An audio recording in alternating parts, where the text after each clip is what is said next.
C'est pas du pigeon Hidalgo, hein. D'abord, vous me permettrez d'avoir une pensée particulière pour ce gendarme, 22 ans. 22 ans qui a été tué de façon absolument atroce. Il était là pour garantir la sécurité des Calédoniens. Et en fait, il est tombé sous le coup de balle.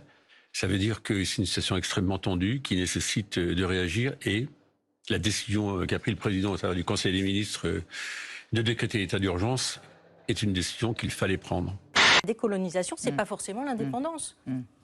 Parce que si la Calédonie est inscrite sur la liste des pays à décoloniser à l'ONU, il y a 4 façons de sortir de la décolonisation. Il y a l'État associé, il y a le statut libre décidé par les peuples, il y a le rattachement à la France et il y a effectivement l'indépendance. C'est pas un caprice que de vouloir faire bouger le corps électoral. Ça faisait partie des accords de Matignon de faire en sorte qu'on fasse évoluer le corps électoral. 30 ans plus tard, ça n'a pas bougé, donc ça a fait l'objet non pas d'une discussion de quelques semaines.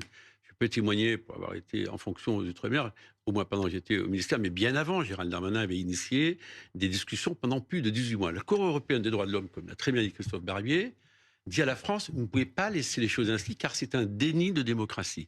C'est le destin commun. Et dans les accords de Nouméa, si on relit bien le préambule des accords de Nouméa, l'idée c'est que pour l'avenir, on puisse avoir une identité dans un destin commun. On ne parle pas de la vieillesse en parlant de la fin de vie. On parle de la maladie grave et incurable. Et malheureusement, la fin de vie, elle touche aussi des enfants. Et donc, parler des mineurs, c'est parler des soins palliatifs pédiatriques qu'il faut développer. C'est parler de la sédation profonde et continue aussi pour les enfants. Parce que les enfants, ils ont aussi des souffrances réfractaires, des souffrances insupportables. Alors, il n'y aura pas d'aide à mourir pour les mineurs, j'en suis à peu près persuadé, mais on ne peut pas faire l'économie de ce débat parce que l'accompagnement des mineurs doit être pris en compte dans la politique d'accompagnement de la fin de vie. Et moi, ce que j'ai aimé au Laos, ce que j'ai aimé de la philosophie, qui est toujours la même d'ailleurs, c'est ça qui est assez extraordinaire des Laotiens. Au Laos, il y a un mot, un seul, qui définit l'ensemble des Laotiens, c'est Bopenyan. Et Bopenyan, ça veut dire « ça fait rien ». Est-ce que vous pensez, à l'instar du gouvernement slovaque, que c'est une tentative d'assassinat politique ? Ça veut rien dire pour moi, tentative d'assassinat politique, parce que je fais pas de la politique depuis longtemps. Moi, je suis un être humain, je suis démocrate, je suis humaniste.